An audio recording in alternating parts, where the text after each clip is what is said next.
Hey folks, welcome back to another video. As you can see, you're joining me inside today because I'm back home in Wales and the weather is disgusting. It's been pretty rubbish for the last 2 weeks, hardly a dry day.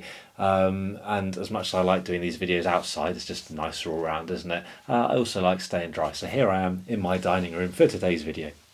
The title of the video, I can't remember what I'm going to call it exactly, but something along the lines of personal kit for climbing. So it's the kind of thing that you'll take even if you're going seconding, and it's the kind of kit you might buy first as a beginner rather than buying a whole rack of stuff. You just buy these bits and pieces. If a mate says to me, hey, we're going trad climbing tomorrow, I'll bring the rack and ropes, you just bring yourself, I'm still going to bring these bits that I'll show you, and I'm going to show you like the sport version and the trad version. There's an overlap for some bits though. When you're first starting out, you do not need like a sport specific harness and a trad specific harness. One will do the job. As you progress further down the line and get really hooked on climbing, then yeah, maybe you get some specific bits of kit to meet those particular needs, but one harness, for example, will do everything. I'm not going to talk too much about the specifics of each thing because I've done videos on all of this stuff before, like particular harnesses and all that kind of thing. But I haven't done this video because I realised that because I wanted to send it to someone, and I realised when I searched for it that it escaped the to-do list, this one. But a harness, 4 gear loops, comfy.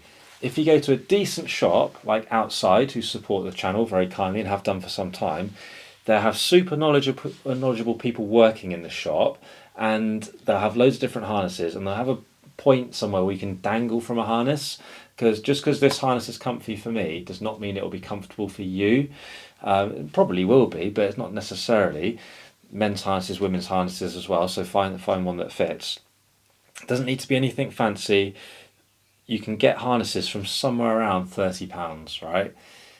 Outdoor shops like Outside, they don't always stock like the cheapest version of things, so Decathlon is a good shop if you're looking for the cheaper version of some stuff. Probably won't be as comfy, probably won't be as light, but it will be safe. Don't buy stuff that's unknown to you off random places like Amazon and eBay. Some things that they sell look like genuine outdoor bits of kit, and they're pretty good copies of particular brands, but they won't be like CE rated, and they won't have been checked out by the UIAA and all this kind of thing. Any tapping you hear, the dog's wandering around and sniffing stuff as he does. So get it from like a proper shop. But yeah, harness, that'll be the same trad and sports. You need a harness to go climbing. Do you need a helmet to go climbing? Well, no, obviously you can climb without one. But your loved ones will thank you for wearing one, that's for sure. And they're so comfortable these days, even the cheap ones, and I think you can get these from about £25 these days. This Black Diamond one is like a middle of the range one, so it's not 25 quid, but it's not like super money either. If you spend a bit more, they will be more comfortable. You won't notice you're wearing it after a few minutes. So if you're going to spend money on a couple of items, a harness and helmet will last you quite a long time, and you'll be wearing them a lot. So I think they're items that are worth spending a bit more money on if you've got the money, because if you haven't, the other ones will still be functional and just absolutely fine. But it seems like a sensible choice just to wear a helmet by default. You'll see people climbing without helmets. I sometimes climb without helmets. Should I always wear a helmet? Should you always wear a helmet? Yeah, probably. Silly not to, really, isn't it? Chalk bag, any old one. There's a Durston one, anything you can fit your hand in with some chalk in it as well. Brush is quite a good thing to brush hold, especially like crux holds if they're a bit slippery and stuff. Just good etiquette. You'll also need a pair of shoes. Loads of different brands of shoes out there. Just grabbing some from the pile. These are some Scarpa ones. They might fit you, they might not. They might be the worst thing in the world for you.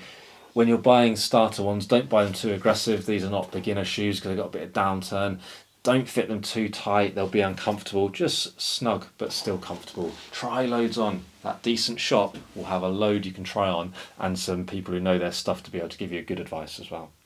All those items, sport, yeah, trad, yeah, and indoor climbing as well. Even like alpine stuff, a lot of that, well, I mean, you could use all of that for alpine climbing as well. So good general purpose stuff, okay? Bit more sport specific. A Belay device. I said I'm not going to talk too much about the specifics of this Belay device, that Belay device, etc., etc., etc. But Gri Gri, the most common sport climbing device, be it in the wall or at the crag, be it in the UK or Australia, anywhere in between, the most common sport climbing device. It's assisted braking. Personally, for a sport climbing device, I think that's a really good thing. Other people might say you should learn on unassisted. Yeah, that's a valid opinion, and there's pros and cons to both. The biggest con to this as such is it retails at about £65 or something, so it's expensive. You can buy cheaper things such as this Black Diamond ATC guide, probably get a little bit cheaper than this to be honest as well, but this retails at more like £25 plus the carabiner for both of them, which needs to be a locking carabiner, whichever device you've got, locking carabiner. I'll come back to that in a minute, but you can buy cheaper, right? So you've got a belay device, you can belay your mate. You might not be stripping a sport route when you first start because your mate might do it for you, right? And don't forget that you'll be learning this stuff probably from an instructor like myself on a course. You might be on a course down your local climbing wall. You might have learnt with a mate. You might have joined a climbing club, whatever it might be. All good ways to learn. Hopefully they've had like loads of different belay devices for you to try and loads of different bits of kit, so you can decide which you prefer. Just because I prefer Gri Gri doesn't mean you will. It doesn't mean you should, right? All personal choices. But whilst you won't be stripping a sport route straight away, hopefully those people will teach you how to clean a sport route, in the not too distant future. And you'll need a couple of bits of kit. You'll need to anchor yourself to the top when you get up there at some point. You can use a sling and carabiner, but a lanyard is just on so many levels such a better option. Not super expensive and will last you a long time, like most of this kit will. This one is a Rock Empire PIP. It adjusts really smoothly, which is why I sacked off my Petzl connector just into the cupboard, because you'll see loads of those ones, and they are really good, but this one's smoother, with some form of locking carabiner. Because I use this for other jobs as well, I've got a twist lock on it, so it's a bit quicker to lock itself. I don't have to, which with the best one in the world, sometimes you forget to do and things like that. So self-locker for me, but doesn't mean you have to. Some form of locker though. And another locker, a single locker there, I don't really care what this one is in terms of shape, size or anything like that. As long as it's a locking one, you're going to need one of those for cleaning that sport route. So that's it for sport climbing. This is the personal kit, the seconding kit. So we're going to assume that your mate has brought a load of quick draws and a rope, all right? Maybe some other bits like a rope tarp and little things like that. But that would be good enough to turn up with, okay? Trad kit. Same harness, same helmet, same rock shoes, same chalk bag, right? Some other differences though. A belay device. I use the Edelrid Gigajoule, this one here, with a locking carabiner. Okay, some people like ovals. I despise ovals, so I just use this normal D-shaped one, but it's a locker. This thing retails at about £60. That is expensive for a belay device. No getting around that. It's made of steel, lasts a long time, works in guide mode, works in assisted or unassisted. That might be blowing a beginner's mind without some suitable supervision. Okay, so it might be a better option to go for this thing I mentioned before, the Black Diamond one, that is more like £25. Whatever you get, I would really advise getting one that is a guide plate, which just is that hole basically, allows you to use it in guide mode. If you buy a slightly cheaper one, it won't actually be that much cheaper that doesn't have guide mode. It'll only be more like £15 or £20. You will want guide mode in the not too distant future, so I just think it's a bit of a false economy to buy a cheaper one and then, a few months down the road, resign that to the cupboard and buy yourself another one. So you may as well buy a guide mode one of some flavour, my opinion. You've belayed your mate up, they built a belay, your turn to climb, up you go. They've placed some nuts, some cams, all that kind of stuff. You get to one nut, they're a bit scared, they were yanking it in, it's got mega stuck, you can't get it out by just flicking it. You'll need a Nutkey, right, of some description, loads of different brands, of course, this one's a DMM one. I've added in that bit of cord, it's some accessory cord that's rated, I think, to about 4.5 kilonewtons, and I've added this snapgate on the end as well. So one, it can clip to my harness. Two, when I am banging away at a nut, I can clip it into the rope. So if I drop it, and you will at some point, we'll all drop stuff, whether you're a beginner or an experienced climber. You drop stuff less. We still drop things occasionally. You can buy Nutkeys that have like an attached sort of spring lanyard, like an old school telephone cord. Some of the younger viewers will have no idea what I mean by that, but telephones used to be attached to things.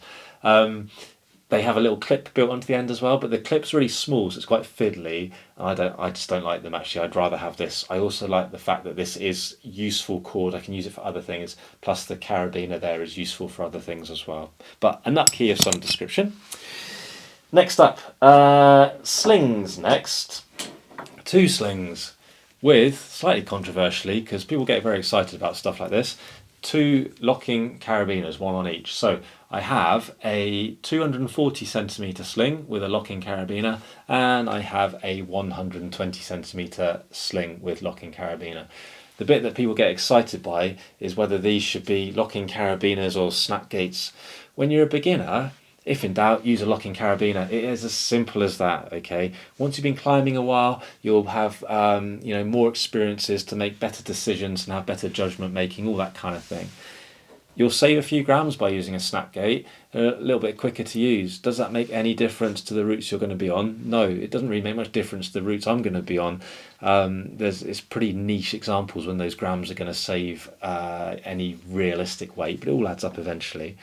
But I just think, as we're talking, in large part about a beginner's sort of first foray into buying climbing kit, just stick to screw gates, smallish ones, okay? You might find super small ones, you find them hard to use, but don't go massive. You'll also want to have 3 spare screw gates, okay? An HMS, this top one, which you can fit like a couple of cloviches into, or an Italian hitch, Munter hitch, same thing, because you can belay off those as well. And then 2 smaller, again, they're all lockers, but 2 smaller locking carabiners. I use mini HMSs because I find them quite adaptable. You can use them for lots of jobs, okay? You'll be using these bits for abseiling, for example, building a belay, because you might, even though you're seconding, you might have to adjust a belay because you might be stood in a slightly different spot, so you might add your own kit in or something. But sometimes as well, your mate's led up, they've built a belay, they've used their 240cm sling, and it's nice if you can just go, here, have mine, okay? And then they use it on the next pitch and you just retrieve their kit. It's a team game, climbing, basically. Also, the 120, you're going to need that for abseiling at some point, so having a 120 is super useful. So yeah, again, those bits and pieces are going to be meaning you can be self-sufficient in terms of being a second, okay? Some people will say, oh, carry less screw gates, carry this, or more screw gates, whatever. It's all personal opinions. I've got my reasons for saying that. Other people will have their opinions for saying less. I would just err on the side of caution as a beginner and, like I say, use more screw gates than snap gates to start with. You can change your mind in the future. Last but not least, very important thing, prusiks. I've got 2 prusiks on a snap gate. I do use a snap gate for this because I find it just sits a bit nicer on my harness, and I'm not using these on the pitches of climbing. You won't know how to use 2 prusiks yet, probably, in terms of self-rescue stuff, ascending a rope, escaping the system, all those kind of things. Not necessary yet, but one prusik will be really useful because you will be abseiling quite soon in your climbing career probably, and that needs to be backed up somehow. Your mate can back you up in various ways, but you want to be at some point in the not too distant future self-sufficient, and using a prusik in the form of a French prusik or an auto block means you can do that. By having 2, it means if you drop one, you've still got one to do whatever with. They don't need to be expensive ones like these are expensive. That's a sterling hollow block. This is a Simmond one. You can just have normal sort of 5mm cord and tie your own knots. Done videos on it. Completely useful for the same jobs, okay. But they just sit around on the back of the harness, not being used. That's it. I say that's it as if it's some cheap 10 quid thing. Well, clearly it is not. It is a lot of money, even these small bits, but it's cheaper than buying a whole rack, so it is like a good first foray into it, and it'll last you a long time. A lot of these bits, you'll lose them before they degrade to a point that they're not usable. They've all got manufacturer's guidelines, but yeah, it's multiple years, so it's not like a yearly thing buying all this, okay? Use as much kit from other people as you possibly can. I don't mean that to save wear on your kit. I just mean to get experience of different types of kit and things and get everyone's opinion, because they're all valid, aren't they? Like I say, just because I prefer one way of doing things doesn't mean it's the only way of doing things. It rarely is in climbing, okay? The list of all that will be in the description. Likewise though, if you've got questions, you can chuck that in the comments below and I will answer as best I can. It does take me a while sometimes, but I do get back to all the comments eventually. So do that if you've got any questions at all. Click the like button, smash the subscribe button, find us on Insta and give us a follow there. That's massively useful to us. And you know, find us on Facebook as well. Use the Buy Me a Coffee link to support the channel. All the support, as always, massively appreciated. It continues to blow my mind. I say it every time, but it does. As always though, massive thanks for watching. More videos coming up very soon.